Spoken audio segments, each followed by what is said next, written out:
So here's what we have now from our garden. So this is our pickings. So we have our beautiful baby beetroot. We have our nice cos lettuce, which we're going to make a salad out of that. Fresh spring onions, can't beat them. Our sparkle radish, and then our lovely little baby carrots.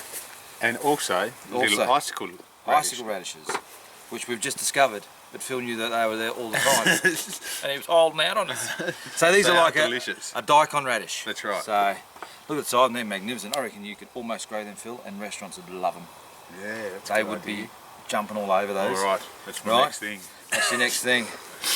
All right, so what we're going to do, I think we'll start with the salad first. But hang on, before we do that, what we did, we shelled the broad beans, we've shelled the peas, we've cleaned up the snow peas a bit.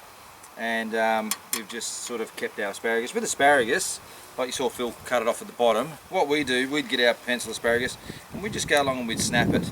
And wherever it's snapped, that's where the wood stops. So that's that bit there. Well, with these ones, they're nice and young, so they shouldn't be too bad.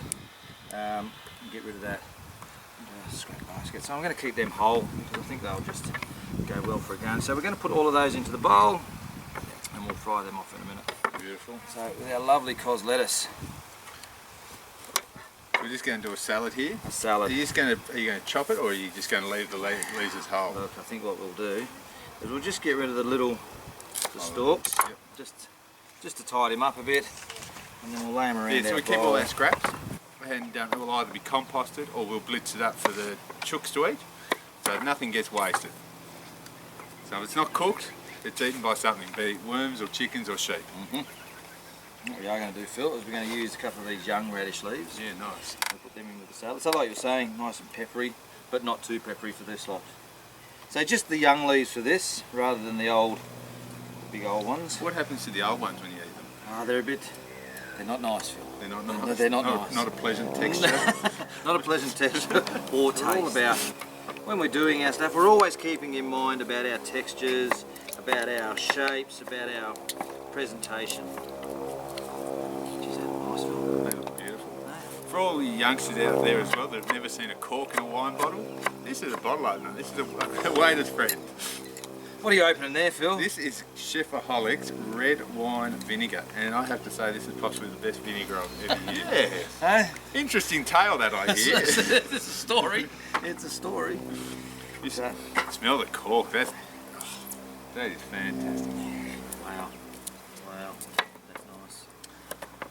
Yes, well, are you going to tell us about how we came to this red wine vinegar? At Chefaholic, we have a little vineyard with 8 acres, and we have 700 vines at the moment. We're in the process of expanding that, and we bought the little farm, and we thought, great, we'll make some wine. Happy days. So we made the wine. It was beautiful wine, and then in our exuberance of tasting the wine, probably, I don't know what, every day, every 2 days, we sort of let a little bit too much oxygen get to it, so it oxidised a bit. So it oxidised, nice. So rather than, after many tears were shed and we got told that our wine was no good, our option was to make vinegar.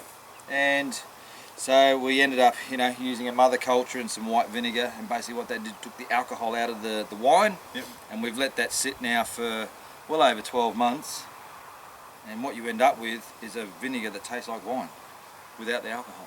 But it's what we believe, we're not sure, don't quote me on this, but we believe it's the only red wine vinegar made in Tasmania at the moment. So you could be onto a winner. We could be. 300 bottles, that's all that's ever going to be made. You hope. We hope. Alright, so again I'm using the carrot tops as well. They can go into our salad. So you'll sort of see, we just use everything now. We're using the beetroots on the pizza. Yep. Carrots. So again, we can just slice them down. How good are they? Right. Delicious. Delicious. In there. Beautiful looking salad. Well, we've been here for about 10 years now. We've slowly started our veggie patch. The patch just there was our very first patch. Yeah, just slowly growing. We wanted to be sustainable, self-sufficient.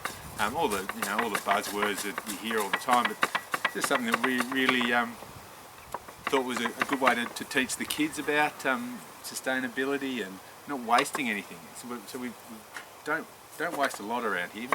Everything gets used somewhere along the line. So basically we're going back to the good old days, Phil. Exactly right. So we make our own bread, we have our own chooks, we slaughter our own sheep, all those sorts of things that used to be done by everyone, and now it's just all these arts that have been lost. But we're bringing back. Agree. Yeah. Okay, so One other thing that we do over here is grow our own sprouts. Easiest thing to do. All it is, pick whatever sprouts that you want to get from, whether it be from a hardware store, wherever, and pop them in a jar, let them soak overnight. So fill the jar with water, let them soak overnight, and then basically just give them a spray every day thereafter that. And then within a week, this jar will be up to about there, full or half full. Very cheap way of growing sprouts when you can buy them for about $15 a kilo usually in the shop. So it's a much cheaper way to do it. And you don't need any fancy equipment. That's just a little bit of muslin cloth and an old jar. So really good on salads too. all right, so let's have some. So of we've those. So got- how would you harvest those? So this Are they is- too young to harvest? No, these are good. These are good. So these, well, you can have them any age as soon as they sprout. So these are activated sprouts. So I mean they're again one of the buzzwords of the era. So these are fenugreek sprouts. Those ones. They've got a really nice kind of curry On the salad. flavour to them. And these ones are right at the end. You can see they're starting to get a little bit long. But these ones are a brassica sprout, so a little bit peppery. But as I said, they're starting to get to the end, these ones. Nice. Yeah. Nice. So again, so there we go, sprouts. Lovely. Right, simple dressing. So we're going to start off 1 part red wine vinegar. And that would be from 8 grapes a steak. That's 8 grapes of stain. Chef Pollock.